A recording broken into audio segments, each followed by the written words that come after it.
परिवार है। Hello and welcome to another episode of time flow podcast.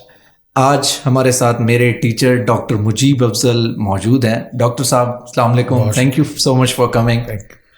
Sir, topic आपका ही thesis था, तो हमने उसी से ही कहा कि कंटिन्यू करते हैं इंडियन पॉलिटिक्स, और हमने पहले ही ऑफ द रिकॉर्ड भी बहुत सारी बातें कर रही हैं, और मैं चाहता था कि वही बातें जो हैं, क्योंकि वो दिल से निकल रही थी और वो जो है ऑन द रिकॉर्ड हो जाती। तो खैर गपशप को उसी तरह से ही बढ़ाते हैं। रिसेंटली जो है वो अयोध्या मूवमेंट का अब ये कहें कि अंजाम को पहुंची है, और राम लीला की जो मूर्ति है, राम टेम्पल जो है वो बन गया है, और आपने तो इस पूरे को क्लोजली से मॉनिटर किया है।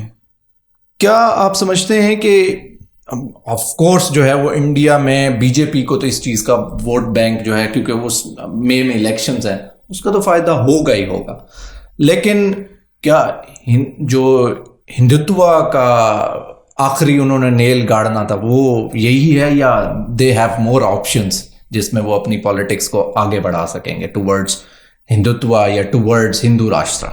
नहीं, मेरे ख्याल में काशी कभी उन्होंने मथुरा काशी, और अभी वो जो मस्जिद में उन्होंने रिसेंटली उसने कोर्ट्स ने इजाज़त दी है कि उसके जो बेसमेंट है उसमें नमाज पढ़ी जा सकती है, वो पूजा की जा सकती है। देखिए, दो बातें जो है ना वो दोनों तरफ से है। एक ये कि जो मिडिल क्लास हिंदू है उसके लिए अहम है कि वो अपने आप को रीअसर्ट कर रहा है। उसके ख्याल में कांग्रेस का पीरियड जो था वो बड़ा अपोलोजेटिक पीरियड था। रीअसर्ट इन अ सेंस आइडेंटिटी की, उसमें अपने जिससे आपके आइडेंटिटी को असर्ट कर रहा है, अपने being a Hindu. Hindu has become an identity. एक ऐसा मुल्क जिसने सेकुलरिज्म की वजह से आइडेंटिटीज जो हैं वो रीजनल कास्ट बेस ज़्यादा एम्फेसाइज हो गई, और थोड़ा सा मेरे ख्याल में अपने आप को हिंदू कहना जो है उसमें तो एक नेगेटिविटी का एलिमेंट आ गया कि ये कम्युनल है कि आप अपने आप को हिंदू कह रहे हैं। तो मिडिल क्लास जो है मेरे ख्याल में वो उसने डिस्कवर किया है कि दे प्राउडली कैन से कि वो हिंदू हैं, ये उनका कल्चर है, ये उनकी हिस्ट्री है, ये रिचुअल्स हैं, और इतने अरसे में उनको सप्रेस किया गया है। मसलन एक बड़ा इंटरेस्टिंग छोटा सा क्लिप है जो सोशल मीडिया पे चल रहा है, जिसमें वो साहब कहते हैं कि दिल्ली में बहुत बड़ी बड़ी मस्जिदें हैं, दिल्ली में बहुत बड़े बड़े चर्चेस हैं, मंदिर कोई नहीं है ना। वो जो गैप है प्राइड के अंदर, मेरे ख्याल में हिंदू नेशनलिज्म ने उसको फिल करने की कोशिश की है, और ये सारा उसके अंदर आपको फिल होता हुआ नजर आ रहा है। दूसरा जो है वो मुसलमानों के साथ है, क्योंकि हिंदू मिडिल क्लास जो है वो अपने पास्ट के साथ खेल रही है, और जो मुस्लिम यूथ है या मुस्लिम जो मिनॉरिटी है वो अपने पास्ट को जेहन में रखी हुई है, जिसमें they used to be a dominant community in Indian politics, and then colonial period से उनका डिक्लाइन होना शुरू हुआ, और अब इतना डिक्लाइन हो गया है कि वो अपने जो कल्चरल सिंबल्स हैं उनको भी प्रिजर्व नहीं कर सकते, उनकी भी हिफाजत नहीं कर सकते। पहले बाबरी मस्जिद गई, अब दूसरा मस्जिद जो है उसके बेसमेंट में आपने पूजा की इजाज़त दे दी। तो ये वो समझते हैं कि ये सीक्वेंस है, ठीक है ना, आगाज हो रहा है, और ये वाराणसी के अंदर हो रहा है, ये मस्जिद जो है वो वाराणसी के अंदर है। डिस्पाइट द फैक्ट कि वाराणसी में 1300-1400 के करीब मसाजिद होंगी हैं जो कि डाटा देते हैं, लेकिन उसके बावजूद जो है एक फीलिंग ऑफ डेप्रीवेशन है। तो हम दो कम्युनिटीज़ को देख रहे हैं, एक असर्टिव है, नंबर उसके पास ज़्यादा है, एज अ स्टेट और सोसाइटी राइज कर रही है, और उसके अंदर एक प्राइड है, और वो अपने पास्ट में जो उसके फेलियर्स हैं उनको ब्रिज करके अपने पास्ट के साथ लिंक अप हो रही है। सर वो मिथिकल नहीं है, वो जो सारे के सारे जो उनके एक पास्ट है, नहीं आप तो कह रहे हैं कि जो उनका मिडीवल पीरियड का जो पास्ट है उसकी, अगर हम उसके एक उससे एंशियंट पीरियड जो एंशियंट इंडिया का टाइम है। अच्छा, ये सारी चीज़ें तो एंशियंट नहीं है ना, ये तो बिल्कुल आज की है ना। देखे ना, मस्जिद वहाँ थी, आर्कियोलॉजिकल वालों ने, डिपार्टमेंट ने उसको खोदा और कहा कि शायद नीचे को मंदिर भी है, ठीक है ना। तो मतलब एक टेस्टिमनी मिल गई ना। एक स्टोरी है जो माइंड में चल रही है कि हमें डिप्राइव किया गया, हमें सप्रेस किया गया, हमसे हमारा जो कल्चर था, हमारी जो रिलीजन था, हमारी जो सिविलाइजेशन थी, वो हमसे छीनी गई, ठीक है ना, और बज़ोर तलवार छीनी गई, ठीक है ना। तो अब जहाँ भी वो सिंबल नज़र आता है तो उसको रिकवर कर रहे हैं। तो ये एक रिवाइवलिज्म है, जिस तरह से मुसलमान किसी और जगह पे रिवाइवलिज्म कर रहे हैं बाकी एरियाज में, तो ये हिंदू रिवाइवलिज्म है, लेकिन उसके अंदर एक प्राइड का एलिमेंट है। प्राइड ये है कि we are now successful and we are capable of reviving ourself. So to be Hindu you don't have to be apologetic, you have to claim that you are Hindu, assert करना है कि हम हिंदू हैं। और आपने वो जो जिसने आपके ऊपर किया है ये सारा कुछ, है ना, उसको भी बताना है कि it's a kind of a revenge का एलिमेंट भी है। तो रिवेंज और प्राइड जो है ये एक साथ मेरे ख्याल में आगे चल रहा है।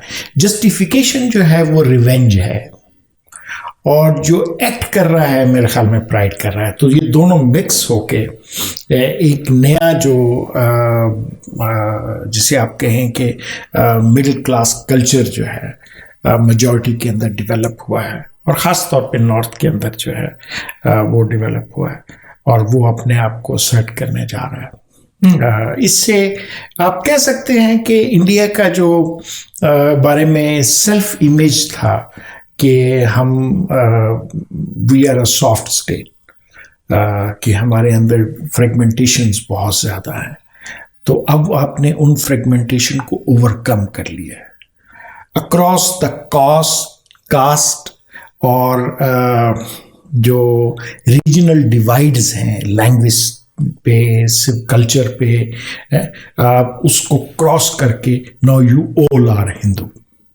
और वैसे भी मिडिल क्लास जो है दुनिया में जहाँ भी हो वो एक जैसे होते हैं, ठीक है ना। कंजम्पशन ओरिएंटेड जो क्लास है वो हर जगह पे एक जैसी है।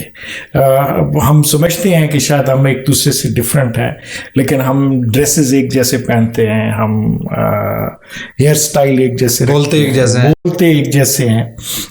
हो सकता है हम डिफरेंट ज़बान बोल रहे हों, लेकिन उसका कंटेंट एक होता है, उसका तरीका एक ही होता है। जैसे कि इंडिया में भी अगर देखें, आपको पाकिस्तानी मिडिल क्लास और इंडियन मिडिल क्लास अंग्रेजी मिक्स कर, इंग्लिश जो है वो बोलते हैं, तो फिर जो है ना, इसको आप कहें कि एक सेंस ऑफ यूनिफॉर्मिटी भी नजर आती है, ठीक है ना। तो सारी जो मिडिल क्लासेस हैं जहाँ भी दुनिया में पाई गई, वो बुनियादी तौर पे तीन चीज़ों को मिक्स करना चाहती हैं। अपने ट्रेडिशन को मिक्स करना चाहती हैं ताकि बाप दादा ये वो के साथ लिंकअप हो जाए। तो दूसरा, वो एक रिलीजन को साथ रखना चाहती हैं क्योंकि कंजर्वेटिव होती हैं, मॉरलिस्ट अपने आप को करना चाहती हैं, और उसके साथ साथ जो है वो मॉडर्निटी को अडॉप्ट करना चाहती हैं। वो चाहते हैं कि ये भी साथ ही रहे। तीनों चीजें जो है ना उसका एक अमेजिंग मिक्सचर चाहती हैं। वो किसी को ज्यादा ओवर एम्फेसाइज नहीं करना चाहती, लेकिन उनको ये भी नहीं पता होता कि किस वक्त जो है इस मिक्सचर की कितनी मिकदार होनी चाहिए। तो उसमें थिन लाइन नहीं है, बड़ी बहुत थिन लाइन है, बहुत थिन लाइन है। तो इसीलिए आपने देखा कि कभी इधर थोड़ा सा बहक जाते हैं, कभी उधर बहक जाते हैं। और अगर एक्सटर्नल फोर्स बाहर से आ जाए, फॉर एग्जांपल स्टेट बीच में इंटरफेयर कर दे, तो तब भी तो ये हो सकता है। देखिए स्टेट मेरे ख्याल में इंडिया में यस थोड़ा बहुत स्टेट के ऊपर इन्फ्लुएंस हो रहा है। बहुत सारी रिपोर्ट्स भी हैं कि स्टेट जो है वो एक्टिवली उसके कुछ पोर्शंस जो हैं वो मिनॉरिटीज़ को डिस्क्रिमिनेट करते हैं। लेकिन जनरली इंडियन स्टेट जो है कॉन्स्टिट्यूशनली वो at least at the level of constitution जो है वो इक्वालिटेरियन है। उन्होंने जो है ना जब से मोदी साहब का राइज हुआ है, पॉलिटिक्स जो है वो शिफ्ट हो गई है। अब जो हिंदू इथॉस हैं, इवन कांग्रेस उनको इग्नोर नहीं कर सकती। यानी कि कांग्रेस बगैर किए हुए हिंदू जो एजेंडा है उसको फॉलो करेगी, क्योंकि अगर वो उसको ना फॉलो करे तो डिलेजिटिमाइज होने का खतरा है। तो इसलिए to preserve its legitimacy Congress भी जो है वो यही कुछ कर रही है। मुख्तलिफ स्टेट्स में उनके जो रीजनल पार्टीज हैं वो एग्जैक्टली इन चीज़ों को फॉलो करते हुए नजर आ रहे हैं। हाँ, राहुल गांधी जो है वो अब टेम्पल्स में भी जा रहे हैं। हाँ, इंदिरा भी जाती थी, लेकिन उस वक्त इंदिरा को क्रिटिसाइज किया जाता था, उनसे कहा जाता था ये सारा कुछ नहीं करते, आप जो है कम्युनलिज्म को प्रमोट कर रही हैं, ठीक है ना। और उस वक्त एक वाइब्रेंट सेकुलर क्लास थी, ठीक है ना, जिसको हम अब अपोलोजेटिक क्लास कह रहे हैं, है ना, जिसने पूरी जो हिंदू मिडिल क्लास थी उसको एक फीलिंग दी कि शायद वो अपोलोजेटिक होते चले जा रहे हैं। यानी कि अगर देखिए आप कह रहे हैं कि ये मैं हिंदू हूँ, ये मेरी इथॉस है, तो आपको इस वजह से पॉइंट आउट किया जाए कि आप अब जो है ना कम्युनलिज्म फैला रहे हैं, है ना। तो ये फीलिंग है, ये एक्चुअली होती है नहीं होती है डिफरेंट है, लेकिन एक फीलिंग है। आपको किसी जगह पे मुसलमान असर्ट करते हुए नजर आते हैं कि लैंग्वेज, उसके साथ आपने क्या किया। मुस्लिम पर्सनल लॉ के अंदर आप इंटरफेयर नहीं कर सकते, ठीक है ना, लेकिन हिंदू पर्सनल लॉ जो है उसको कोडिफाई किया हुआ है। तो ये सारे काम जो है तो आपको एक सेंस फील होती है इन्फीरियरिटी थोड़ा सा, है ना, कि मैं अपनी आइडेंटिटी को असर्ट नहीं कर सकता। ये जो प्राइड का एलिमेंट है जो मजहब के थ्रू आता है, मजहब के थ्रू आ रहा है, जो ट्रेडिशन के अंदर आ रहा है, और मॉडर्निटी उसको री इन्वेंट कर रही है डिफरेंट तरीके से। देखिए ना, मंदिर का जो आपने डिजाइन देखा है वो ट्रेडिशनल है। हाँ, पुराने आर्किटेक्चर जो है वो ट्रेडिशनल है। इससे अगर आप मॉडर्न तरीके से आप वो उसके जो पिलर्स देखें, वो जिनके जो फासले हैं वो इतने कम हैं कि मॉडर्न आर्किटेक्चर में तो ये बिल्कुल ही से है, क्योंकि इससे 10 टाइम्स ज्यादा के भी जो है ना अगर बनाए जाएं तो वो सस्टेन किए जा सकते हैं, लेकिन चूंकि ट्रेडिशन के मुताबिक करना है तो सारा वो जो है ट्रेडिशन, मॉडर्निटी और रिलीजन का एक मिक्सचर है जो एक बेस फार्मूला बन रहा है। जहाँ तक हिंदुत्व का है, और हम अभी जो गप भी लगा रहे थे, हिंदुत्व ने अपने तीनों एजेंडास पूरा कर लिए ना। वो राम जन्मभूमि बनाना चाहते थे, बन गई। वो कॉमन सिविल कोड की तरफ मूव करना चाहते थे। 3 तलाक के इशू पे उन्होंने वो भी ऑलमोस्ट हो गया। इंटरफेरेंस की उन्होंने मुस्लिम पर्सनल लॉ के अंदर कोडिफिकेशन का प्रोसेस शुरू हो गया। और इसी तरह से आर्टिकल 370 के अंदर आर्टिकल 370 उन्होंने ऑलमोस्ट इररिलेवेंट कर दिया। इस वर्चुअली कश्मीर ना सिर्फ ये कि उसका स्पेशल स्टेटस खत्म हो गया, बल्कि उसका स्टेटस नीचे आ गया, यूनियन टेरिटरी पे आ गया। तो 35A भी उन्होंने हटा 35A भी कर सकते हैं, कुछ भी कर सकते हैं आप। डोमिसाइल लॉ भी वहां उन्होंने इम्प्लीमेंट कर दिया है। तो मेरे ख्याल में हिंदू जो एजेंडा जिसको वाजपेयी साहब के दौर में कहते थे, जिसके लिए अब तक पॉलिटिक्स जिस पे होती रही वो हो गया, वो कंप्लीट हो गया। तो मैं यही पूछ रहा था कि व्हाट्स नेक्स्ट। ये नहीं, मेरे ख्याल में थोड़ा सा, चूंकि इसमें बहुत सारी चीज़ें जो हैं जो बीजेपी ने खुद भी एक्सेप्ट की हुई हैं, जिसमें रिलीजियस प्लेसेस एक्ट है, जिसमें कि जितनी भी रिलीजियस प्लेसेस हैं उनको अब आप इंडिया में इन्होंने लॉ पास किया है कि उसको आप चेंज नहीं कर सकते। तो उस लॉ के ऊपर अब मेरे ख्याल में है, जनरली कोई बहुत ज़्यादा नहीं होगा। वो जो वेव थी ना जो क्रिएट की गई राम जन्मभूमि के ऊपर, सैफ्रॉन वेव, हाँ, अब प्रोबेबली वो उस तरह की नहीं है। अब मेरे ख्याल में उनको नई चीज डेवलप करनी होगी, नई चीज डिस्कवर करनी होगी। लेकिन मेरे ख्याल में मोदी साहब को, या हिंदू नेशनलिज्म के इस वक्त जो लीड कर रहे हैं वो मोदी साहब कर रहे हैं। ठीक है, मोदी शाह अमित शाह जो योगी, ये तो इस वजह से है कि मोदी साहब इज देयर। ठीक है ना। मेरे ख्याल में उनको जो एडवांटेजेस हैं, एक तो मोदी साहब की पर्सनैलिटी है, उस जैसी मैच्योर और क्रिज्मेटिक पर्सनैलिटी अपोजिशन नहीं ला सकी। सेल्फ मेड बंदा जो कहा जाता है, मतलब वे ही टॉक, वो मतलब उसमें क्रिज्मा है, मतलब वे पर्सन कैरीज हिमसेल्फ, उसमें क्रिज्मा है। और वो क्रिज्मा जो है उसको चैलेंज नहीं अभी तक कोई आया। राहुल गांधी की तरफ से कोई इतना, कांग्रेस में कोई ऐसा सिग्निफिकेंट बिल्कुल नहीं। दूसरा, अगर आप देखें तो बीजेपी ने जो निचले लेवल के प्रोग्राम्स बनाए थे अपने, पॉवर्टी एलिवेशन, सोशल सिक्योरिटी के रेफरेंस से, आपने मोटरसाइकिल खरीदना है, आपने घर में बत्ती लगानी है, जो भी करना है ना, एवरी सोलर पैनल लगाने हैं। मतलब देखे ना, स्टेट इज कमिंग अप। मेरे ख्याल में इस लेवल पे जो गरीबी हटाओ प्रोग्राम्स थे कांग्रेस के, वो भी रीच नहीं कर सके। It's a very successful scheme जो कि मेरे ख्याल में बीजेपी ने चलाई है। ये स्टेट जो है अफोर्ड कर सकी है, वो तो उसकी गवर्नमेंट जो है, मोदी की गवर्नमेंट, मोदी साहब की गवर्नमेंट है। हाँ, मोदी साहब की गवर्नमेंट जो ये चीजें अफोर्ड कर सकी हैं, मेरे ख्याल में देखे ना, स्टेट के अंदर कैपेसिटी है कि वो इतने निचले लेवल तक जा सकती है, और सोशो पॉलिटिकली भी जो ग्रुप रूल कर रहा है उसके पास ऑर्गेनाइजेशन भी है कि वो नीचे तक जा रहा है, और इतने नीचे तक जा रहा है। ठीक है ना।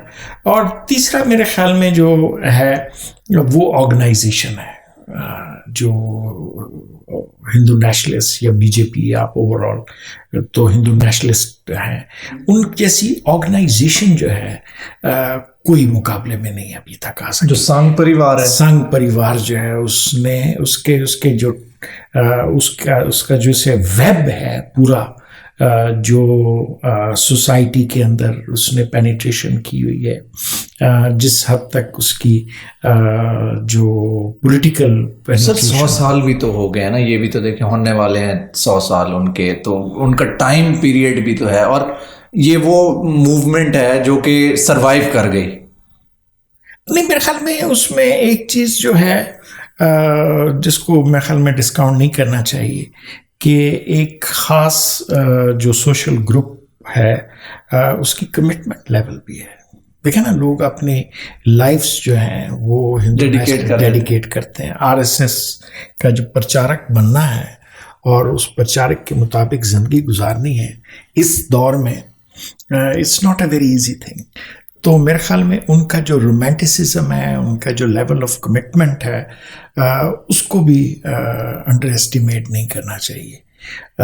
वो कमिटमेंट और वो रोमांटिक जो व्यू है इंडिया के बारे में, जो कि बड़ा मॉडर्नाइज तरीके से, it's a modern movement, it's not a traditional movement, ठीक है ना।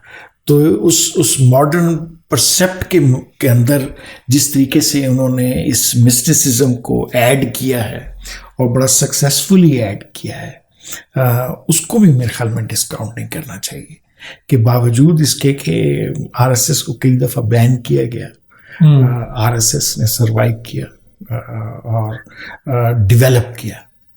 बाकी जो एक पॉइंट है जो कि मैं समझता हूँ कि मिनॉरिटीज़ के साथ है, ख़ास तौर पे मुस्लिम मिनॉरिटी के साथ है। मुस्लिम मिनॉरिटी को देखना होगा कि वो इस मॉडर्निटी की जो रेस है उसमें किस जगह पर वो आके लूज कर गए हैं।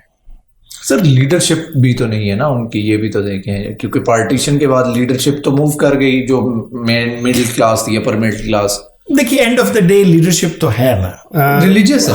हम यहाँ से बैठ के उनको सिर्फ मुसलमान देखते हैं ना, लेकिन इंडिया के अंदर वो एक से ज़्यादा आइडेंटिटीज़ के साथ हैं। वो कास्ट ग्रुप के साथ भी हैं, वो अपने रीजनल सेटिंग के अंदर भी हैं, वो ओवरऑल एज मुस्लिम कम्युनिटी भी हैं। तो इसलिए मेरे ख्याल में उनको एक मल्टीपल आइडेंटिटीज़ के साथ है, उनको एक आइडेंटिटी पे सिंगल आउट करना मुश्किल है। लेकिन इन सारी आइडेंटिटीज़ में मेरे ख्याल में जो सबसे बड़ा फेलियर है वो अपनी कम्युनिटी को मॉडर्नाइज करना, यानी कि मॉडर्नाइजेशन प्रोसेस के अंदर पार्टिसिपेट करना है। देखिए end of the day agree कर लेंगे आपके, चलिए जो कम्युनलिज्म है या कम्युनल जो रिस्ट्रिक्शंस हैं over the period of time, उसकी वजह से एक मुस्लिम कम्युनिटी मार्जिनलाइज हुई है। जस्ट थिंक कि और भी बहुत सारी मार्जिनलाइज कम्युनिटीज़ हैं, लेकिन उन्होंने अपने एजुकेशनल इंस्टीट्यूशंस बनाए। मुस्लिम कम्युनिटी सक्सेसफुली नहीं कर सकी।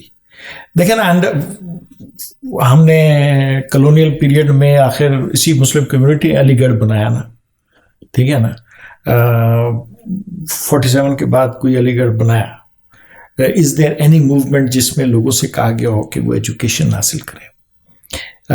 ऐसी मूवमेंट बनाई हो जिसमें लोगों से कहा गया हो कि वो अपने अखलाकियात को ठीक करें? अनफॉर्चुनेटली सिर्फ ये इंडियन मुसलमानों में नहीं हुआ, हमारे में भी इसी तरह से हुआ। जो माइनॉरिटीज हमारी हैं, नहीं हमारी इवन मेजॉरिटी मुसलमान वो तो ठीक है, लेकिन अगर मैं ये कहूँ कि हमारी माइनॉरिटीज में मुख्तलिफ हैं, डाइवर्स हैं। इंडिया में भी इस तरह की डाइवर्स माइनॉरिटीज होंगी। मसलन हमारे में जो अहमदिया माइनॉरिटी है बिजनेस में और एजुकेशन में बड़ी सक्सेसफुल होगी, लेकिन सोशली हाईली डिस्क्रिमिनेटेड है। इसी तरह से हमारे यहाँ जो शिया कम्युनिटी है प्रोफेशंस में और बाकी जगहों पे बड़ी सक्सेसफुल होगी, एजुकेशन में भी सक्सेसफुल होगी, लेकिन सोशली डिस्क्रिमिनेटेड है।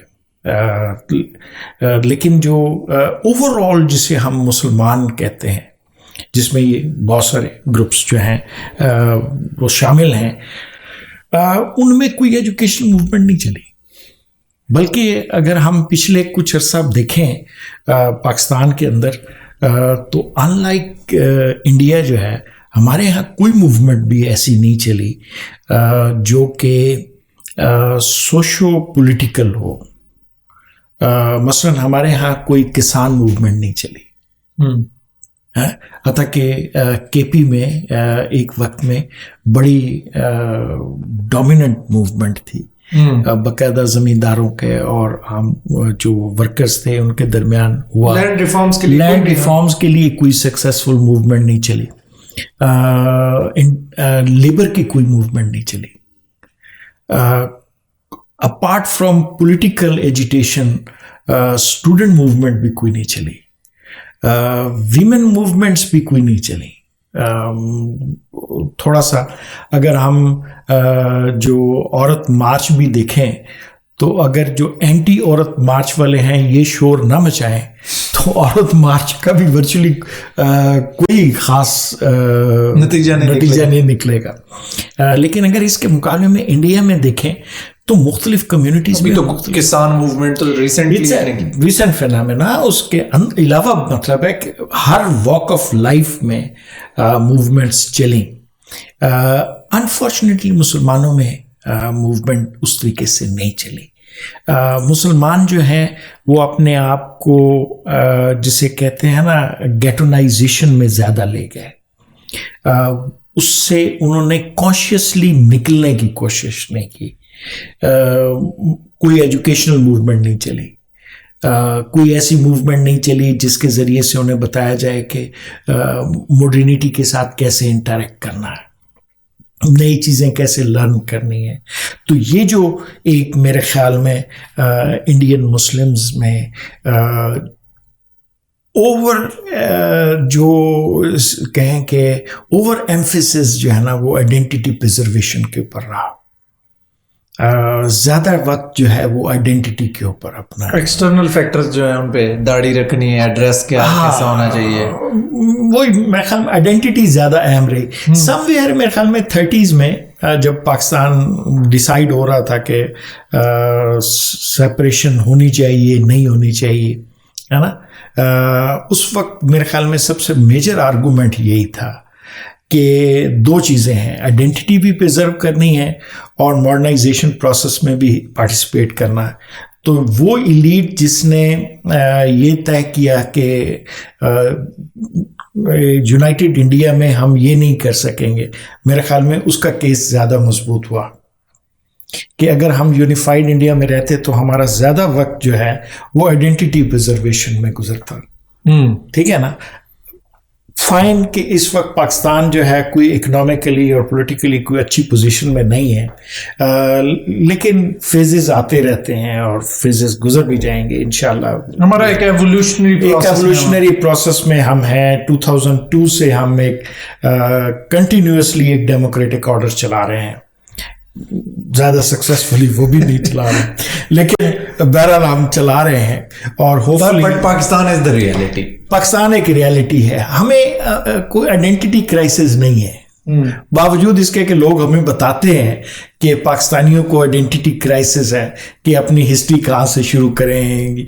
ये इतने जो डीप फिलोसॉफिकल क्वेश्चन है ये एकेडमिक्स ज़्यादा करते हैं, आम आदमी इतना नहीं, उसको फिक्र नहीं। आम आदमी पाकिस्तानी है, पाकिस्तान में पैदा हुआ है, पाकिस्तान उसकी रियलिटी है, ठीक है ना।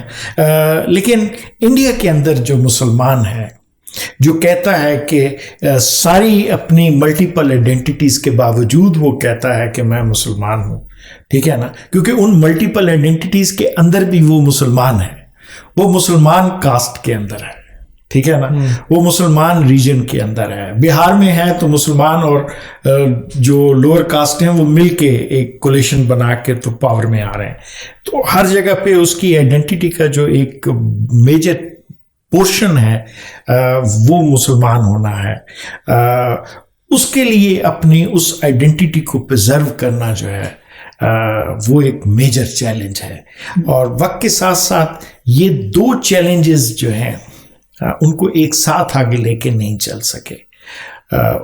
उसमें मेरे ख्याल से सर उनको तो ब्लेम नहीं करना चाहिए, मुस्लिम्स को तो इस चीज़ पे ब्लेम नहीं करना चाहिए, क्योंकि जो आप मतलब आपकी एक रियलिटी भी तो वही हो जाती है ना। अगर इस सिचुएशन में फॉर एग्जांपल वो अगर मूव यहाँ से माइग्रेट, इतना पॉसिबल नहीं था कि इतनी तादाद में माइग्रेट करते, तो क्या आज उनकी यही रियलिटीज़ होती जो अगर वो पाकिस्तान में, दो हम भी कोई अच्छे नहीं रह रहे, वो ये आपने बात की कि हम किसी प्रोसेस को कंटिन्यू तो नहीं कर सके, लेकिन हमें आइडेंटिटी क्राइसिस उस तरह से तो नहीं है। देखिए मेरे ख्याल में ये जैसे आपने एक अभी कहा कि leadership, and of the day somewhere leadership का काम था, लेकिन लीडरशिप ने एम्फेसाइज कंजर्वेटिविज्म ज़्यादा किया। इसलिए आपने देखा कि जो प्रोग्रेसिव आइडियाज़ हैं वो सिर्फ एक छोटी सी अर्बन इंटेलेक्चुअल एलीट तक महदूद रह गए, ठीक है ना। मुस्लिम पर्सनल लॉ जो है उसकी प्रिजर्वेशन जो है वो इस बेसिस पे नहीं हो रही थी कि ये सिंपली आइडेंटिटी का हिस्सा है, बल्कि वो एक कंजर्वेटिव आउटलुक का भी हिस्सा था। जो मदरसा कल्चर जिसके जरिए से कम्युनिटी को यूनिफाई किया गया, ना मदरसे को मॉडर्नाइज किया गया, ना उस कल्चर को मॉडर्नाइज किया गया। ये वो प्रोसेस था जो मेरे ख्याल में कम्युनिटी को खुद करना चाहिए था, और कम्युनिटी की लीडरशिप को इसमें इनिशिएटिव लेने की ज़रूरत थी। लेकिन देखिए ना, हायर एजुकेशन में 3% पार्टिसिपेशन हो, और वैसे आप ऑलमोस्ट 14-15% के करीब हैं, 13.5, लेकिन अब एग्री किया जाता है कि मुसलमानों की पॉपुलेशन काफ़ी ज़्यादा है, तो 24-25 करोड़ के करीब मुसलमान हैं। क्यों इसमें लैकिंग थी? 3% क्यों? चलिए आप 12% होते, 10% होते, लेकिन 3% जो है ना, इसमें आप सिर्फ मेजॉरिटी कम्युनिटी को इल्ज़ाम नहीं दे सकते, ख़ास तौर पे ऐसे मौक़ों पे जब आप एक्टिवली पॉलिटिकल पार्टिसिपेंट भी हों। हम ये ज़रूर कह सकते हैं कि कुछ अर्सा से मुसलमानों को उनकी जो रेशियो है उसके मुताबिक सीट्स नहीं मिल रही लोकसभा में, या 3-4% ही रहते हैं हमेशा। हाँ, लेकिन वहाँ पे चूँकि मुसलमानों की बेसिस पे आप इलेक्शन नहीं लड़ते, आप जो है इंडियन बेसिस पे इलेक्शन लड़ते हैं, तो इसलिए, लेकिन उसके बावजूद जो है पॉलिटिकल पार्टिसिपेशन तो रही ना। पॉलिटिकल ऑलमोस्ट हर स्टेट के अंदर मुसलमान जो हैं वो एक सिग्निफिकेंट नंबर है, और कई तकरीबन 100 के करीब सीट्स हैं जिसके ऊपर तो बड़ा सिग्निफिकेंट वो इन्फ्लुएंस करते हैं। तो हम ये भी नहीं कह सकते कि पावर से कोई बहुत ज़्यादा दूर रहे, पॉलिटिकल पावर रही इनकी इलीट के पास, जिसकी वजह से इलीट ने अपने इंटरेस्ट प्रिजर्व किए। ठीक है ना, और इलीट अभी भी इंटीग्रेटेड है, नीचे वाली कम्युनिटी इंटीग्रेटेड नहीं है। नीचे वाली जो कम्युनिटी है वो पीछे रह रही है, वो डिस्कनेक्ट हो रही है सिस्टम से। उसको सिस्टम से या तो डिस्कनेक्ट किया गया, उसमें पार्शली आप कह सकते हैं कम्युनल बाइस भी है, पार्शली आप कह सकते हैं कि जो कम्युनिटी की सेल्फ प्रिजर्वेशन स्ट्रेटजीज थी उसने भी उसको एलिमिनेट किया। तो मेरे ख्याल में पार्शल जो ब्लेम है वो मुस्लिम कम्युनिटी के ऊपर आता है। तो इसलिए जो मुस्लिम मार्जिनलाइजेशन है, मेरा आर्गुमेंट, वो हम वापस जा रहे थे मोदी साहब की तरफ, कि मेरा आर्गुमेंट ये है कि ठीक है, मोदी साहब ज़्यादा इंटरेस्टेड नहीं होंगे मुस्लिम वोट के अंदर। हाँ, वो लास्ट तो है कि कोई हमें इतना फर्क नहीं पड़ेगा। लास्ट टाइम 9% था। मेरे ख्याल में बीजेपी अभी भी कोशिश करेगी कि कुछ मुस्लिम वोट ज़्यादा आए, क्योंकि एक लेजिटिमेसी भी तो है ना, लेजिटिमेसी का एलिमेंट भी चाहिए उनको। लेकिन they are not completely, blame उनके ऊपर नहीं जाता। कुछ ब्लेम मेरे ख्याल में कम्युनिटी को भी लेने की ज़रूरत है कि उनकी मार्जिनलाइजेशन, उनकी जो इकोनॉमिक डेप्रीवेशन है, या उनका जो शेयर परपेचुअल डिक्लाइन के अंदर है, नेशनल जो इंस्टीट्यूशंस हैं या नेशनल जो एलिमेंट्स हैं उनके अंदर, उसमें कम्युनिटी ने भी कोई ज़्यादा एजुकेशन के अंदर काम नहीं किया, अपनी सोशल अपलिफ्ट के अंदर काम नहीं किया, बल्कि जो स्ट्रेटजीज अपनी बनाई सेल्फ प्रिजर्वेशन के लिए, उसने उसको काफ़ी डैमेज किया। अच्छा सर, एक जो चीज़ जिस तरह से ये राम टेम्पल की उस पे इनॉग्रेशन पे एक चीज़ जो रेज की गई, जो कि एक्टिविस्ट हैं इंडिया में जो कि इस चीज़ को अपोज कर रहे थे, और वो कह रहे थे कि हमारा जो हिंदुइज्म है, क्योंकि डिफरेंट डेटीज़ हैं उसमें, तो वो कह रहे थे कि इसको जो है वो एक इब्राहिमिक रिलीजन की तरह एक सिंबल्स बनाए जा रहे हैं, क्योंकि उस तरह से तो हिंदुइज्म नहीं था ना पहले भी, या आज भी नहीं है, तो उसको इब्राहिमिक करने की कोशिश की जा रही है कि एक कॉमन सिंबल के अंडर इनको यूनाइट किया जाए हिंदूज को। ये प्री पार्टीशन है। अच्छा, कॉलोनियल पीरियड के अंदर से ये प्रोसेस शुरू हो रहा है, क्योंकि देखे ना, पहले इस्लाम ने डोमिनेट किया, फिर क्रिश्चियनिटी ने डोमिनेट किया, तो उस वक्त से कोशिश की जा रही थी। नेचुरल। हाँ, मालाबार इंसिडेंट के ऊपर मुखर्जी की जो रिपोर्ट है उसमें बड़ी इंटरेस्टिंग थी कि मुसलमान किस तरीके से मस्जिद को एक ऑर्गेनिकली यूज करते हैं, हिंदू किस तरह से यूज कर सकते हैं। तो हिंदू नेशनलिज्म में वो सारा कोशिश की जा रही है कि ये जो कॉमनवेल्थ ऑफ फेथ है जो गांधी जी ने कहा है, इसको किसी रिलीजन के अंदर एक लाया जाए। प्रॉबली हिंदुइज्म उस तरह का रिलीजन नहीं है, कोर इसकी एग्जिस्ट करती है, फिलॉसफी है, सारा कुछ है, लेकिन मेरे ख्याल में सेलिब्रेट करता है डाइवर्सिटी को, और विद द इन्वायरमेंट के साथ जो है उसने ग्रो किया है, इवॉल्व हुआ है। तो उसके अंदर डाइवर्सिटी इतनी ज़्यादा है कि उसको एक उस तरह का रिलीजन बनाना मुश्किल है। लेकिन चूंकि ये मिडिल क्लास है ना, तो ये हर चीज़ को डॉक्टरनाइज देखना चाहती है 1 2 3 4 5 के कॉन्टेक्स्ट में। तो ये प्री पार्टीशन कोशिश की जा रही है कि कोई इस किस्म का सिंबल बनाया जाए, जिस तरह से मुसलमान जो हैं वो काबे की तरफ मुँह करते हैं, इसी तरह से सूरज की तरफ मुँह किया जाए। ये वो सारा जो प्रोसेस है वो तकरीबन प्री पार्टीशन शुरू है। कोई नया फिनोमेना नहीं है ये। हाँ, मतलब एंड ऑफ द डे आप कह सकते हैं कि इसमें से कुछ जो है वो मॉडर्निस्ट फिरका बन जाएगा, इससे ज़्यादा मेरे ख्याल में मुश्किल है। लेकिन ये ज़रूर है कि एक जो प्राइड है बीइंग अ हिंदू, जो मैं कह रहा था, और हिंदू भी में सर ब्राह्मण जो है, जो अपर कास्ट हिंदूज हैं। अच्छा, नहीं, हिंदू नेशनलिज्म जो है इसकी कोशिश ये है कि ये जो कास्ट है ना, इसको ये डिवाइसिव फिनोमेना ना हो हिंदूज के दरमियान।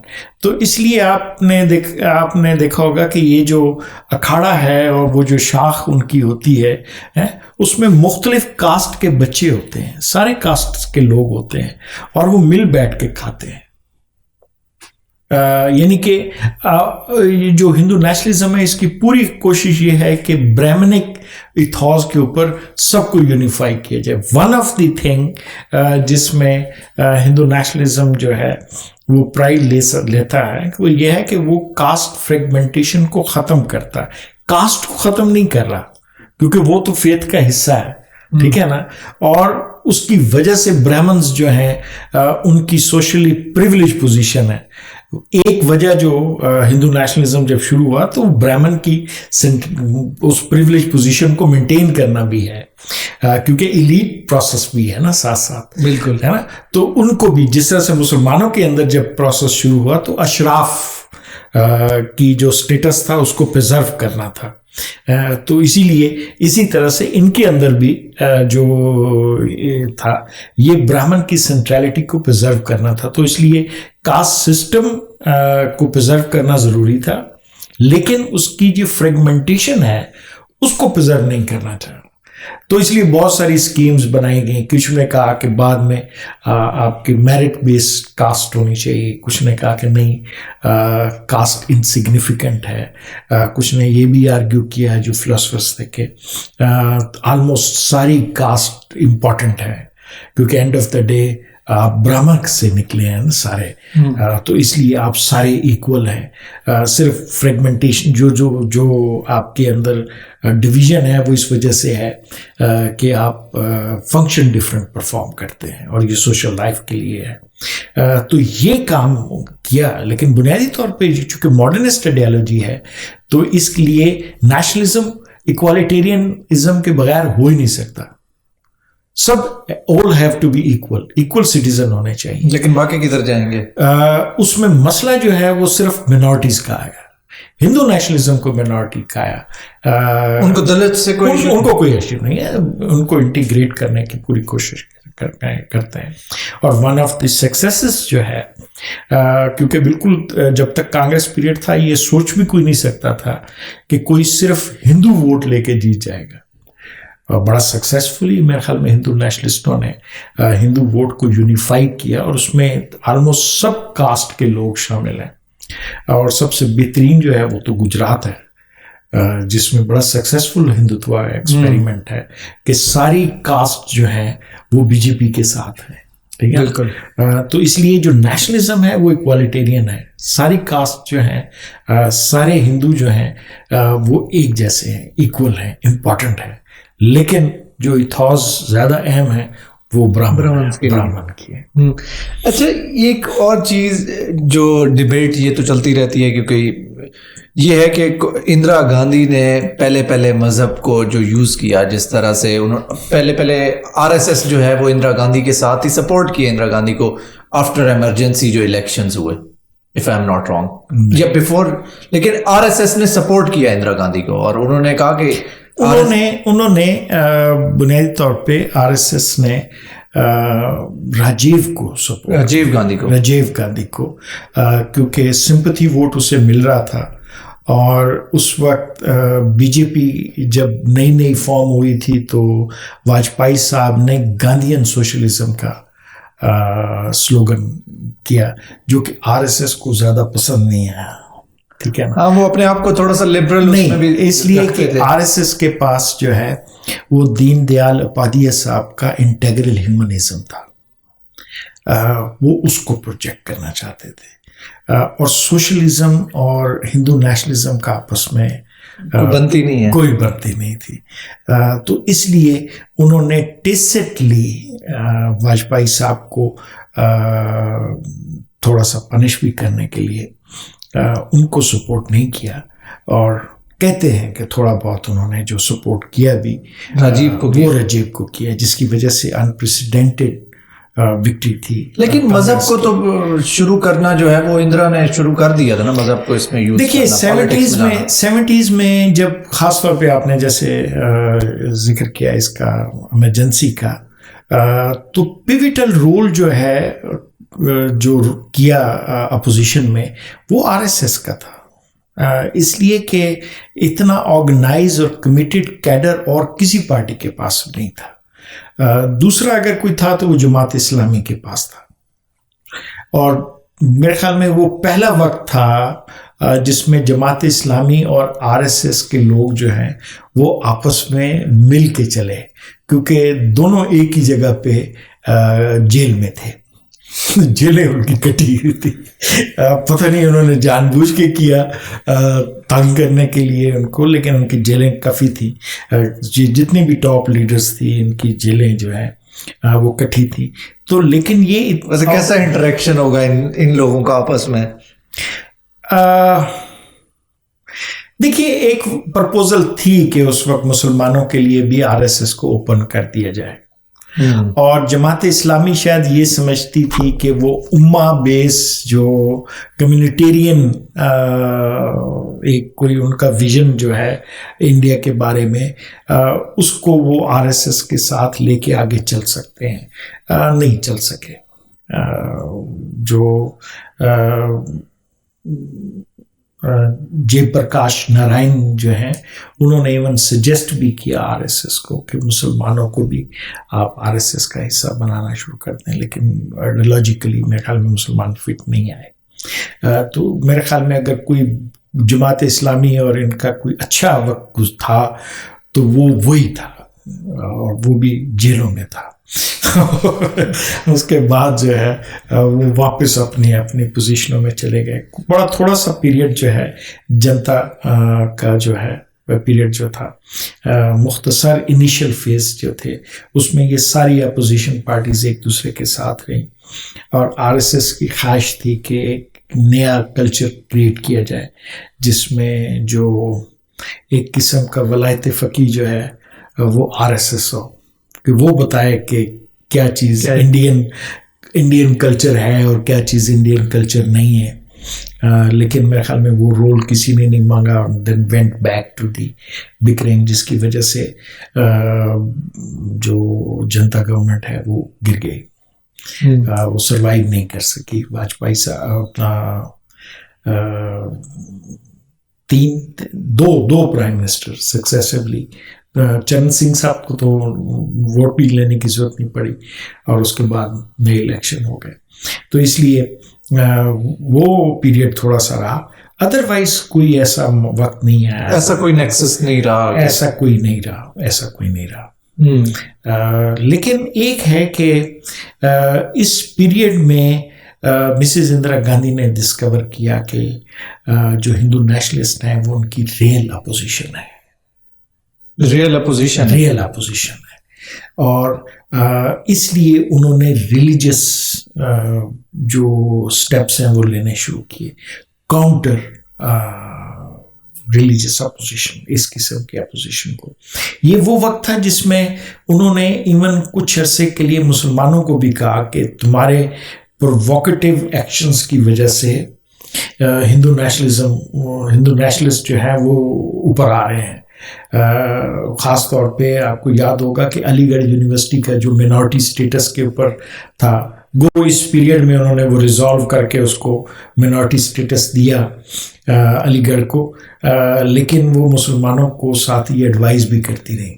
जैसे कि बाद में शाहबानो केस में भी राजीव ने भी दोनों को सेटिस्फाई किया। तो ये भी एक तरफ मुसलमानों को सेटिस्फाई कर रही थी क्योंकि बहुत मेजर वोट बैंक था कांग्रेस का, जो मुस्लिम माइनॉरिटी थी, और साथ जो है वो हिंदू जो रिचुअल्स थी प्राइम मिनिस्टर हाउस के अंदर वो भी कर रही थी, और हिंदू पर्सनालिटीज़ को भी और प्लेसेस को भी विजिट कर रही थी, ताकि जो है उस साइड का वोटर भी जो है उसको कैप्चर किया जा सके। कांग्रेस ने जब शुरू किया तो उसने सेकुलरिज्म का भी यही काम किया था कि सेंटर में बड़ी अग्रेसिव सेकुलर रेटरिक था और कॉन्स्टिट्यूंसी के अंदर कम्युनल रेटरिक था। यानी कि जो कॉन्स्टिट्यूंसी लेवल पे जो लोग इलेक्शन लड़ रहे थे वो कम्युनल थीम्स लेके आगे चल रहे थे, और वो डिप्राइव कर रहे थे हिंदू नेशनलिस्टों को उनकी कॉन्स्टिट्यूंसी से। लेकिन with the passage of time Congress के ऊपर वो ट्रस्ट जो है मेरे ख्याल में ख़त्म हुआ। कांग्रेस के ऊपर ट्रस्ट दो लेवल पे ख़त्म हुआ, एक उसके सेकुलरिज्म के ट्रूथनेस पे, और जो मिडिल क्लास राइज कर रही थी वो अपना वो उस तरीके से अपोलोजेटिक नहीं होना चाहती थी, और दूसरा मेरे ख्याल में करप्शन की वजह से कोई ज़्यादा बेहतर परफॉर्मेंस नहीं हो सकी, और हिंदू नेशनलिस्टों ने परफॉर्म किया एफिशिएंटली उसके बाद। और ज़्यादातर चूँकि ये खुद भी मिडिल क्लास के लोग थे, तो ग्रेजुअली एक पॉपुलिस्ट जो पॉलिटिक्स है उसकी वजह से उनका राइज आना शुरू हुआ। लेकिन फिर इन्होंने अपने दरवाजे भी खुले किए बीजेपी के थ्रू। नो मोर डॉक्ट्राइन पार्टी, कैडर बेस है बीजेपी में, हर किस्म का बंदा आ सकता है। वहाँ तो डायनेस्टिक है। कांग्रेस में अगर देखें तो नहीं, इधर भी उन्होंने एक्सेप्ट कर लिए। हर किस्म का बंदा जो है अगर वो इलेक्शन जीत सकता है और बीजेपी में आ सकता है तो आते जाते रहे लोग। कंट्रोल बीजेपी का जो है वो उन्होंने थ्रू प्रचारक रखा, और वो जनरल सेक्रेटरी के इंस्टीट्यूशन के थ्रू रखा। जनरल सेक्रेटरी के हाथ में जो है वो पार्टी की ऑर्गेनाइजेशन थी, वो उनके पास रही। लेकिन बाकी उन्होंने जनता, यहाँ तक कि जब जनता पार्टी शुरू की तो उस वक्त मुसलमानों को भी टॉप पोजीशन पे लाए, अभी भी नॉमिनल टॉप पे मुसलमान होते हैं। तो इन्होंने हर किस्म का क्राउड इकट्ठा किया। सो बीजेपी ओपन किया, बीजेपी बिकम लाइक अ कांग्रेस पार्टी, और बल्कि खरीदो फरोख्त भी शुरू कर दी, हॉर्स ट्रेडिंग, ये वो सारा कुछ। तो इसलिए they started to, so they able to maintain their clean image and get into unclean politics। तो ये जो कॉम्बिनेशन है वो बड़ा सक्सेसफुली किया। लेकिन उसके बाद मेरे ख्याल में जो सबसे अहम रहा वो मोदी साहब की पर्सनैलिटी रही। इवन वाजपेयी साहब भी जो है ना बड़े डायनामिक पर्सनैलिटी थे, लेकिन मेरे ख्याल में वो हिंदूज को उस तरह से वो कर भी नहीं सके ना। ये हाँ, वो क्रिज्मा नहीं था। वो क्रिज्मा जो है मेरे ख्याल में वो मोदी साहब के पास है। आप ये जरूर कह सकते हैं कि कोई डिस्टिंक्ट किस्म की आइडियोलॉजी उन्होंने नहीं दी, उन्होंने एक एग्जिस्टिंग आइडियोलॉजी को प्रमोट किया है। और लेकिन मेरे ख्याल में इस वक्त जो बीजेपी की तीसरी दफ़ा भी विक्ट्री हमें नज़र आ रही है, ऑलमोस्ट सब यही कह रहे हैं, बाकी तो जब इलेक्शन होंगे तो पता चलेगा, क्योंकि लास्ट टाइम भी जो बीजेपी की विक्ट्री आई कोई भी प्रेडिक्ट नहीं कर रहा था कि इतनी मैसिव होगी, सिवाय अमित शाह साहब के। वो कह रहे थे कि 300 सीट्स हम लेने जा रहे हैं, अभी तो वो कह रहे हैं 400 लेंगे। I will not doubt that person really, क्योंकि इसलिए कि वो जो सारा इलेक्शन मशीन है आरएसएस की और हिंदू नेशनलिस्टों की, वो उसको चलाते हैं और उनके कंट्रोल में है। तो अगर वो कोई स्टेटमेंट देते हैं तो उस स्टेटमेंट को सीरियसली लेना चाहिए। लेकिन यू नेवर नो कि इलेक्शन स्टेट्स बड़ी इंटरेस्टिंग है वहां पे इंडिया में। अब जैसा कि किसी स्टेट में बीजेपी जो है वो मेजॉरिटी ले लेगी, कहीं पे वो फिर मेरे ख्याल में 70s ऑनवर्ड इंडिया में प्रेडिक्टेबल रही है स्टेट्स और नेशनल इलेक्शन और स्टेट इलेक्शन जो है इनमें बाइफर्केशन हो गई। इसलिए आपने देखा कि स्टेट्स जो हैं उन्होंने हर स्टेट ने अपनी पॉलिटी डेवलप की। वही ना, मैं यही चीज कह रहा था। तो इसका और सेंटर की इलेक्शन का मेरे ख्याल में आपस में कोई ताल्लुक नहीं होगा, मतलब कोई उस तरह से रिफ्लेक्शन नहीं मिलती। नहीं, वो ऑटोनोमस हो गए। लास्ट टाइम आपको याद होगा कि 3 मेजर स्टेट, मध्य प्रदेश, राजस्थान और अगर मैं गलत नहीं हूं तो छत्तीसगढ़ थी मेरे ख्याल में, ये 3 जो है ये कांग्रेस जीत गई थी, लेकिन नेशनल इलेक्शन में बुरी तरह हारी। तो इस दफ़ा भी मेरे ख्याल में, इस दफ़ा तो बीजेपी का वैसे भी स्टेट इलेक्शन में भी काफ़ी बेहतर परफॉर्मेंस है, तो इसलिए स्टेट इलेक्शन नहीं, मेरे ख्याल में ऑटोनमस है जो लोकसभा इलेक्शन है, रिलेटिवली ऑटोनमस है। बाकी तो चूँकि मतलब है कि पावर फिगर्स जो हैं वो दोनों साइड पे अब तो डिस्ट्रीब्यूट हो रही हैं। अब तो एक अलायंस भी, इंडिया अलायंस जो है ऑन पेपर जो है वो बड़ा फॉर्मिडेबल है ये अलायंस, लेकिन परफॉर्मेंस देखनी पड़ेगी कैसे होगी। अगर ये आपस में फॉर्मिडेबल इन अ सेंस कि ऑन पेपर उनके पास स्टेट्स भी हैं, उनके पास अच्छे पार्टीज हैं जो स्टेट लेवल पे डोमिनेट कर रही हैं। लेकिन मेरे ख्याल में नीतीश कुमार छोड़ गए हैं, रिसेंटली छोड़ गए हैं। ममता मुखर्जी के और राजीव गांधी के भी थोड़े से मसाइल चल रहे हैं। तो इस किस्म के जो 1-to-1 उनकी कोशिश है कि कोई इलेक्शन हो जाए। मेरे ख्याल में इंडिया जैसे मुल्क में इस किस्म के कंट्रोल इलेक्शन जो है 1-to-1 करना बड़े मुश्किल होंगे, क्योंकि आप किसी को रोक तो नहीं सकते ना इलेक्शन लड़ने पे। ऐसे जिसको टिकट नहीं मिलेगी वो दूसरी टिकट पे लाजमी करेगा, क्योंकि उसने तो अपनी लोकल पॉलिटिक्स करनी है। जो पूरा सिस्टम है उसमें कॉन्स्टिट्यूंसी लेवल पॉलिटिशियन जो है वो अपनी कॉन्स्टिट्यूंसी को प्रिजर्व करना चाहता है। उसके लिए पॉलिटिकल पार्टी जो है वो एक इंस्ट्रूमेंट है जिसके ज़रिए से वो अपनी उस कॉन्स्टिट्यूंसी को मजबूत रखता है और उसका वोट ऐड करता है अपने वोट के अंदर और विक्ट्री लेता है। तो उसे अगर आप कहें कि अगले 5 साल के लिए आप अपने आप को आउट कर लें, पॉसिबल नहीं हो। आप उसको कह रहे हैं कि आप अपनी सियासत को ख़त्म कर लें, ठीक है। बिल्कुल। तो 1-to-1 मेरे ख्याल में वो तो मुश्किल लग रहा है सारा इलेक्शन। कई जगहों पे शायद हो जाए, कुछ जगहों पे, लेकिन मेजॉरिटी ऐसा नहीं होगा। तो इंडिया अलायंस किस हद तक चैलेंज कर सकता है, मुश्किल लग रही है। वैसे मुश्किल 2 वजह से लग रही है। एक तो मैंने अभी जैसे अर्ज किया, दूसरा मेरे ख्याल में पर्सनैलिटी। अगर इतनी पावरफुल पर्सनैलिटी हो कि वो इतने डाइवर्स चीज़ों को इकट्ठा रख सकती है, तो फिर कांग्रेस पे ये पड़ा वक्त आना ही नहीं चाहिए। अच्छा सर, फाइनेंसिंग का जो है कि अब इन्होंने जिस तरह से कॉरपोरेट्स के साथ बीजेपी जो है इसका नेक्सस है, और ओवरऑल फॉरेन भी इतना ज्यादा इसकी और स्ट्रक्चर है कि बाहर से भी बहुत फाइनेंसिंग होती है बीजेपी की।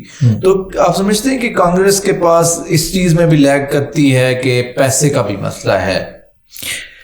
देखिए, पैसा उसको मिलेगा जो इलेक्शन जीत सकता है। It's an investment. इंडिया बाकी मुल्कों की तरह एक कैपिटलिस्ट मुल्क है,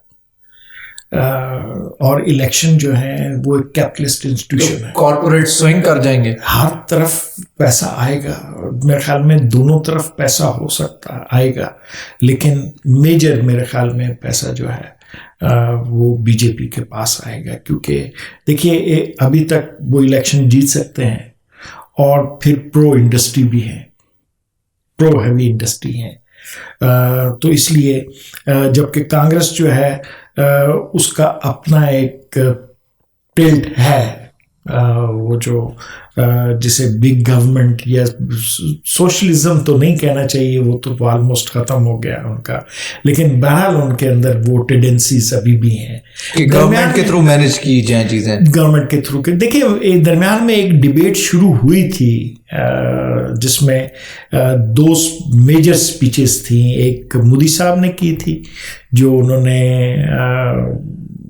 राइट के रेफरेंस से की, राइट की इकोनॉमिक पॉलिसीज के रेफरेंस से की, तकरीबन 2-2.5 साल पहले की मेरे ख्याल में बात है, मुझे नहीं और उसमें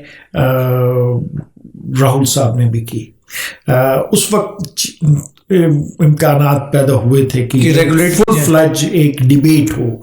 देखिए इंडिया में दोनों की कॉन्स्टिट्यूंसीज अवेलेबल है, ठीक है ना, जिसमें कांग्रेस ने लास्ट जो अपनी सारा पीरियड गुजारा है वो डाउन ट्रोडन्स के ऊपर गुजारा है, लोअर कास्ट हैं, लोअर मिनॉरिटीज हैं, इनको इकट्ठा करके गुजारा, ठीक है ना। पिछले दोनों इलेक्शन में कांग्रेस के पास 20% वोट बैंक उसका रहा है, उन्होंने उसको मेंटेन किया है, ठीक है ना। इधर से बीजेपी के पास भी ऑलमोस्ट इतना ही वोट बैंक है। अगर आप पिछले में देखें, उससे पिछले में देखें तो तकरीबन 9% के करीब वोट उन्होंने अपना इंक्रीज किया था, और पिछले इलेक्शन में उन्होंने तकरीबन 6.5% के करीब उन्होंने किया। अगर हम ये कहें कि पहले उन्होंने कांग्रेस का वोट तोड़ा था 9% के करीब, और उसके बाद उन्होंने कास्ट पार्टीज का वोट बैंक तोड़ा और 37% के करीब वोट बैंक रहा। तो डिबेट तो डेफिनेटली होगी इकोनॉमिक इश्यूज के ऊपर, और बिग बिजनेस उस तरफ जाएगा जो जीतेगा और उनको सपोर्ट करेगा, ऑब्वियस, और उसलिए वो, लेकिन मेरे ख्याल में दोनों पार्टीज, दोनों साइड्स जो हैं उनको फिनेंशियल कोई ज्यादा मसले नहीं होने चाहिए, लेकिन डेफिनेटली बीजेपी मैटर तो करता है ना, बीजेपी के पास पैसे ज्यादा होंगे। जहां तक बाहर से आने का ताल्लुक है, मेरे ख्याल में वीएचपी एक वक्त में इकट्ठा करके पैसे लाती थी, और मदरसा सिस्टम अपना वो जो मंदिर स्कूल टाइप जो उन्होंने बनाए थे स्कूल, खास तौर पे कस्बाती स्कूल, वो उसका नाम भी था, हाँ उन्होंने वो काफ़ी उन्होंने किए, लेकिन ये कहना कि एक्सटर्नल इन्फ्लुएंस जैसे रेमिटेंसेस, स्पोर्ट, जैसे कि इनके और बाहर भी तो है, जैसे कि बीएचपी बाहर भी तो है ना। देखिए ना, इंडिया का जो डायस्पोरा है उसका बड़ा सिग्निफिकेंट रोल है इंडियन इकोनॉमिक डेवलपमेंट के अंदर। पैसा बहुत ही भेजते हैं वो, नहीं, उन्होंने आके इन्वेस्टमेंट की है, हाँ इन्वेस्टर्स भी हैं, और बाकायदा एक्टिवली इंडिया ने इसको प्रमोट किया है गवर्नमेंट ने, कि लोग वहाँ बाहर जो देखें ना, समल्टेनियसली वो दो चीज़ें लेके आते हैं, कैपिटल लेके आते हैं और एडवांस टेक्नोलॉजी लेके आते हैं, मैनेजमेंट के अंदर भी, और यूज ऑफ टेक्नोलॉजी, आइडियाज लेके आते हैं। तो इंडिया ने और चाइना ने भी इसी तरीके से इससे बेनिफिट किया। चाइना ने तो बाहर भेजा है, उन्होंने कहा है, और कुछ को इधर भी बुलाया है, कुछ को बुलाया है उन्होंने, और इंडिया ने भी इसी तरह से किया। तो इसलिए मेरे ख्याल में उनको एक्सटर्नल कैटेगरी में डालना मुश्किल हो जाएगा। The way Indian economy has develop, evolve, ये रीजनल इंटरनेशनल कैपिटलिस्ट स्टेट है, और वक्त के साथ साथ राइज कर रही है और एक्सपैंड कर रही है। देखिए ऑलमोस्ट 4 ट्रिलियन टच करने वाली है, अगर कर नहीं चुकी तो, और अगले 5 साल में ये 7 से 10 ट्रिलियन की हो जाएगी, कहते हैं 7 ट्रिलियन भी हो जाए तो ये मतलब है मैसिव वर्ल्ड इंटरेस्ट जो है अपने अंदर कंज्यूम करती है। मोदी साहब कहते हैं नंबर 3 पे लेके आएंगे। बिल्कुल आ जाएगी, बिल्कुल आ जाएगी। तो आप इसके इलेक्शन के अंदर हर दुनिया के हर हिस्से का इंटरेस्ट होगा, और वो इसको मॉनिटर भी कर रहा होगा, इसको देख भी रहा होगा। इन्फ्लुएंस मेरे ख्याल में कोई ज़्यादा सिग्निफिकेंटली नहीं कर सकेंगे। इंडिया के जो डोमेस्टिक मैकेनिज़म्स हैं प्रीडोमिनेंटली वही डोमिनेट करेंगे, और इंडियन इलेक्शंस जो हैं वो डोमेस्टिक लेवल पे डिसाइड। जो सर अमेरिका के इलेक्शंस जो हैं वो ट्रंप को अगर इन्फ्लुएंस हो सकता है, ट्रंप इन्फ्लुएंस होके आ सकता है, तो इंडिया के भी हो सकते हैं। देखिए मेरे ख्याल में बहुत सारा जो है ना वो डेमोक्रेट्स ने भी अमेरिका में हाइप क्रिएट की है, कॉन्स्पिरेसी, ताकि मतलब है उसको अंडरमाइन किया जा सके। टेक्निकली हिलरी जो है पॉपुलर वोट जीत गई थी, तो ये कहना कि ट्रंप की वजह से शिकस्त हुई और कोई कॉन्स्पिरेसी हुई, तो मेरे ख्याल में कोई रिलायबल एक्सप्लेनेशन नहीं है कि वो जो हैक हो गए उनकी जो ईमेल्स और उसको छोड़ दिया तो उस वजह से कोई इम्पैक्ट हो गया। मिनिमम सा इम्पैक्ट हुआ होगा। सर हमारे यहाँ भी तो वो जो है इमरान खान का बाहर से फॉरन जो वो क्या साइफर वाला, cipher is something different. Cipher is something नहीं, मतलब उस पर पॉलिटिक्स तो की जा सकती है ना। हाँ पॉलिटिक्स, लेकिन इस वक्त कोई ऐसा एक्सटर्नल मतलब है कि लास्ट टाइम इंडिया से बालाकोट वाला वाकया उन्होंने हमारे साथ किया, जिसकी वजह से एक सर्वे के मुताबिक जो है तकरीबन जो मोदी साहब की जो अप्रूवल रेटिंग थी वो 20% बढ़ गई थी।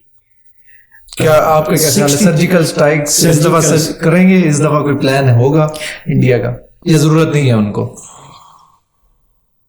मेरे ख्याल में राम मंदिर इसीलिए जल्दी उसका इनॉग्रेशन किया गया कि इस दफा जो है सर्जिकल स्ट्राइक की जरूरत ना पड़े, क्योंकि पाकिस्तानी मेरे ख्याल में ऑलरेडी वार्निंग्स दे रहे हैं कि इस किस्म की चीज हम टॉलरेट नहीं करेंगे। लेकिन वो ईरान तो कर गया ना हमारे साथ। हाँ, लेकिन टॉलरेट नहीं की गई ना, रिस्पॉन्ड किया गया। वो तो हमने इंडिया की टाइम भी किया था रिस्पॉन्ड, लेकिन कोई ना कोई उस वक्त तक काम हो चुका था। वो मोदी साहब को फिक्रा मिल गया था घुस के मारा।